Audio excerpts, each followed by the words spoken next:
আসসালামু আলাইকুম, কেমন আছেন সবাই? আশা করি সবাই ভালো আছেন। আপনাদের সকলের দোয়ায় আমি অনেক ভালো আছি। আজকে চলে আসলাম আবারও একটি নতুন রান্নার ভিডিও নিয়ে। সবাইকে সম্পূর্ণ ভিডিওটা দেখার অনুরোধ করলাম। মেয়েদের জন্য রান্না বান্নাটা খুবই গুরুত্বপূর্ণ। অন্য কোনো কাজ পারলেন কিংবা না পারলেন তাতে কিছু যায় আসে না, কিন্তু রান্না বান্নার কাজটা আপনাদেরকে শিখতেই হবে। সংসার জীবনে রান্না বান্না থেকে অন্য কোনো কাজকে অত একটা গুরুত্ব দেওয়া হয় না। আপনি যত ভালো রান্না পারবেন আপনার প্রশংসা ততই হবে। আজকে আমি রান্না করব ইলিশ মাছ দিয়ে কচুর ছড়া। তার জন্য আমি এখানে 3টা মাছকে ভালোভাবে কেটে মশলা মেখে রেখে দিয়েছিলাম। আর এইদিকে আমি একটা কড়াইতে পেঁয়াজ দিয়ে তাতে পরিমাণ মতো রসুন বাটা দিয়ে ভালোভাবে নেড়ে নিচ্ছিলাম। আজকে আমি এই রান্নাতে একবারে জিরা বাটা ইউজ করব না। আমি কিন্তু রান্না বান্না করতে খুব ভালোবাসি, তাই আপনাদের সাথে কিছু ভিডিও আমি শেয়ার করি। সব সময় যে ভালো ভালো রান্নার ভিডিও দিতে হবে এমনও তো না। আমি ডেইলি যা রান্না করি আমি তাই আপনাদের সাথে একটু একটু শেয়ার করার চেষ্টা করি। অতিরিক্ত মশলাদার খাবার কিন্তু আমাদের শরীরের জন্য অনেকই ক্ষতি, তাই মাঝে মধ্যে অল্প মশলা দিয়ে খাবার খাওয়াটাও কিন্তু শরীরের জন্য অনেকই উপকার হয়। আর এই কচুর ছড়াটা কিন্তু এমনিতেও রান্নার পরে ঘন হয়ে যায়, তাই এখানে বেশি মশলা দেওয়ারও কোনো প্রশ্ন আসে না। এদিকে আমি মশলাটা প্রায় কষিয়ে নিয়েছিলাম। এখানে আমি হলুদ মরিচ সবকিছুই দিয়েছি, দিয়ে ভালোভাবে মশলাটাকে এখন কিছুক্ষণ নেড়ে নেব। মনে রাখবেন, মশলা কম দেওয়া হোক কিংবা বেশি দেওয়া হোক, যত বেশি কষাবেন চুলার উপর রেখে ততই কিন্তু তরকারির স্বাদটা দ্বিগুণ হবে। তাই জন্য আমি এখানে মশলাটাকে অনেকক্ষণ ধরেই চুলার উপরে রেখে কষিয়ে নিচ্ছিলাম ঢাকনা দিয়ে। এখন আমি এখানে দিয়ে দিব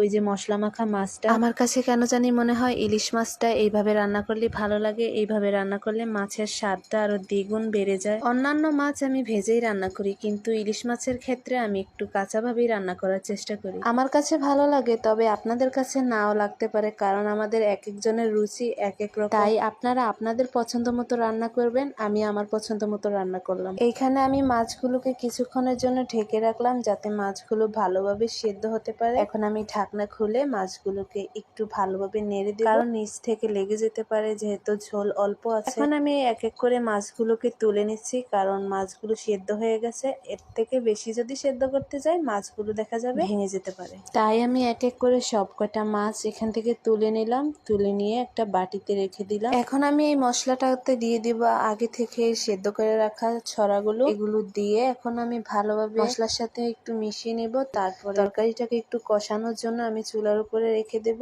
তরকারিটা ভালোভাবে সেদ্ধ হতে হবে, কারণ আমি এগুলো অত একটা সেদ্ধ করিনি।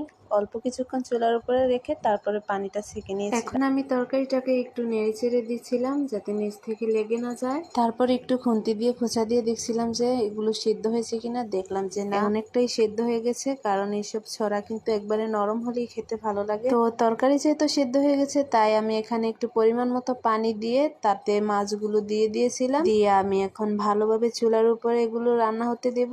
আর এই যে দেখতে পাচ্ছেন আমি কিছু ধনিয়া পাতা ছিঁড়ে নিচ্ছি। এই ধনিয়া গাছগুলো কিন্তু আমি খুব শখ করে লাগিয়েছিলাম। দেখুন কি সুন্দর করে গাছগুলো হয়েছে, কোনো যত্ন ছাড়াই অযত্নে গাছগুলো কি সুন্দর বেড়ে উঠেছে। আমি বেশি কোনো গাছ লাগাইনি, কিছু ধনিয়া পাতা গাছ আর কিছু ঔষধি গাছ আর কিছু শাক গাছ। আপনারাও এইভাবে অল্প মাটিতে গাছ লাগাতে পারেন, দেখবেন যে আর বাজার থেকে ধনিয়া পাতা কিনতে হবে না। তো আমি গাছ থেকে কয়েকটা পাতা ছিঁড়ে এনেছি। এখন আমি এগুলোকে কেটে তরকারির উপর দিয়ে ছিটিয়ে দিয়ে দিব। আমার রান্না বান্না আজকে এই পর্যন্তই। সবাই সম্পূর্ণ ভিডিওটা দেখবেন।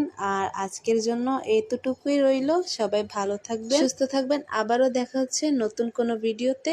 আমার ভিডিওগুলো যদি আপনাদের ভালো লাগে অবশ্যই একটা রিয়েক্ট দিয়ে আর সুন্দর একটি কমেন্টস করে যাবেন। আল্লাহ হাফেজ।